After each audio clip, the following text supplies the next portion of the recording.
Assalamualaikum warahmatullahi wabarakatuh. Saya Desya Molina. Saya Putri Febrianita. Saya Desi Fiansi. Kami dari kelompok 6 akan menjelaskan materi tentang desil, kuartil, dan persentil. Berikut materi yang akan kita bahas. Ukuran letak, kuartil, desil, dan persentil.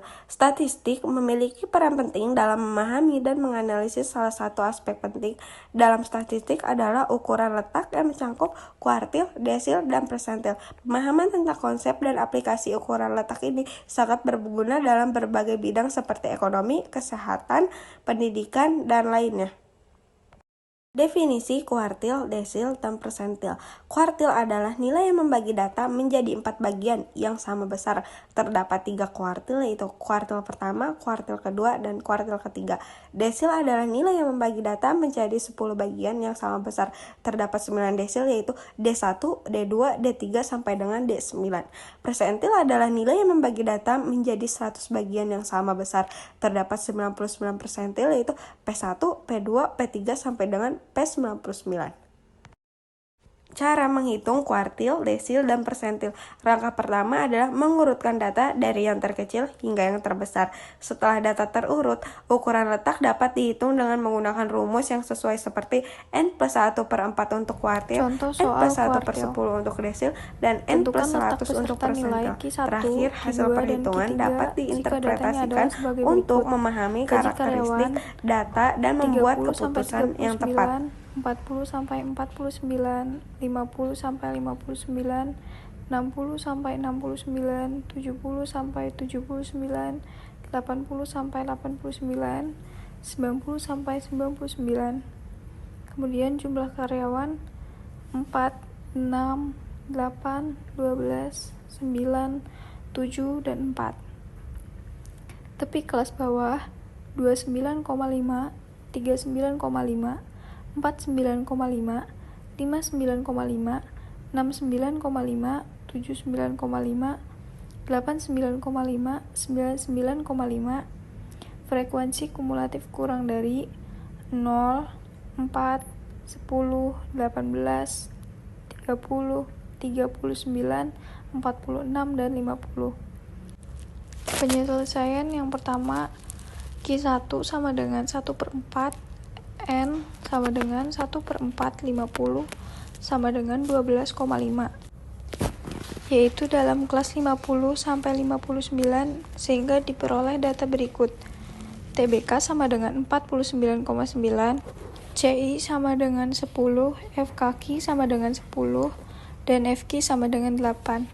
Q1 sama dengan TBK tambah 1/4 N dikurangi FKQ per FQ dikali CI sama dengan 49,9 ditambah 1/4 kali 50 dikurangi 10 per 8 dikali 10 sama dengan 49,9 ditambah 12,5, yaitu dalam kelas 50 sampai 59, sehingga diperoleh data berikut. TBK sama dengan 49,9, CI sama dengan 10, FKQ sama dengan 10, dan FQ sama dengan 8.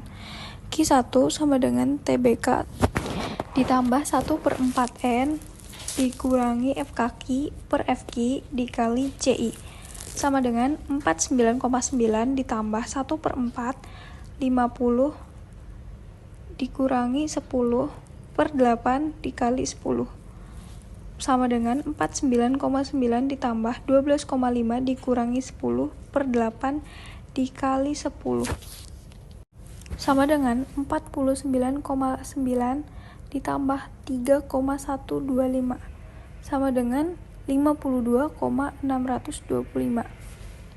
Sehingga dapat disimpulkan bahwa Q1 sama dengan 52,625.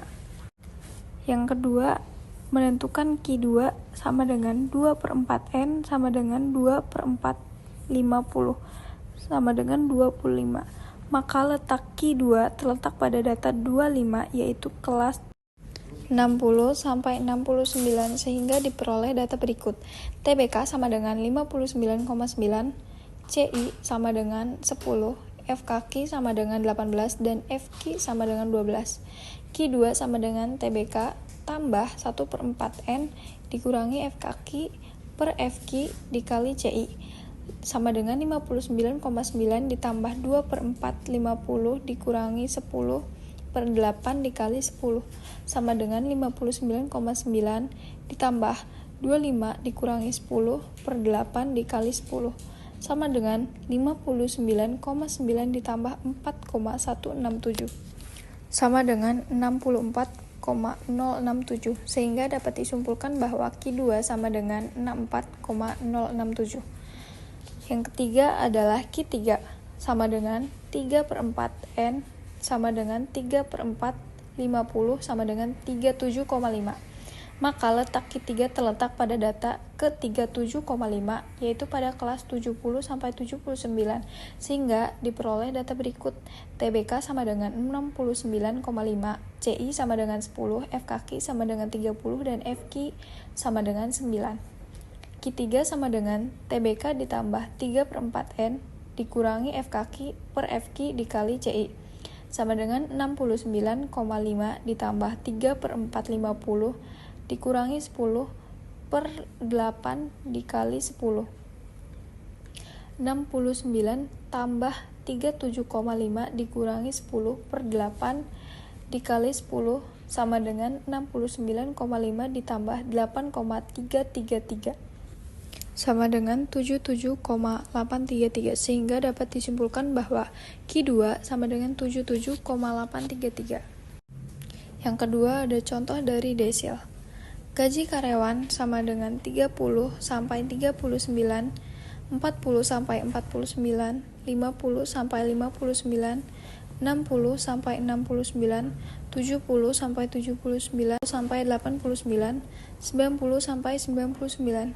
Jumlah karyawan 4, 6, 8, 12, 9, 7, 4. Tepi kelas bawah 29,5, 39,5, 49,5, 59,5, 69,5, 69,5, 79,5, 89,5, 99,5. Frekuensi kumulatif kurang dari 0, 4, 10, 18, 30, 39, 46, dan 50. Penyelesaian desil ketiga. Letak D3 adalah 3/10N sama dengan 3/10 50 sama dengan 15. Jadi D3 terletak pada data ke-15 yaitu 50 sampai 59 sehingga diperoleh data sebagai berikut. TBK sama dengan 49,5, CI sama dengan 10, FKQ sama dengan 10, dan FQ sama dengan 8.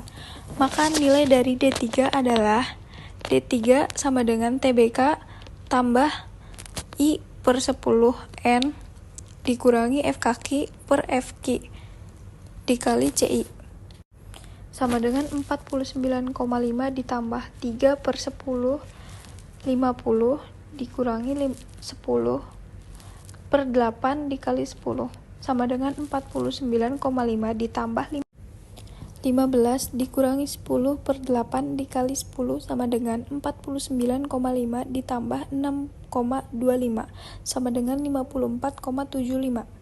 Sehingga dapat disimpulkan bahwa D3 adalah 54,75. Yang ketiga, contoh soal dari persentil. Gaji karyawan 30 sampai 39, 40 sampai 49, 50 sampai 59, 60 sampai 69, 70 sampai 79, 80 sampai 89, 90 sampai 99. Jumlah karyawan 4, 6, 8, 12, 9, 7, 4. Tepi kelas bawah 29,5, 39,5, 49,5, 59,5, 69,5, 79,5, 89,5, 99,5. Frekuensi kumulatif kurang dari 0, 4, 10, 18, 30, 39, 46, dan 50. Penyelesaian persentil 90 atau P90. Letak P90 sama dengan 1/100 N sama dengan 1/150 sama dengan 45. Maka P90 terletak pada data ke-45 yaitu pada kelas 80-89 sehingga diperoleh data sebagai berikut. TBK sama dengan 79,5, CI sama dengan 10, FKP sama dengan 39, dan FP sama dengan 7. Maka nilai P90 adalah P90 sama dengan TBK ditambah 1/100 N dikurangi FKP per FP dikali CI sama dengan 79 ditambah 90/150 dikurangi 39/7 dikali 10 sama dengan 79 ditambah 45 dikurangi 39/7 dikali 10 sama dengan 79,5 ditambah 8,57 sama dengan 88,7.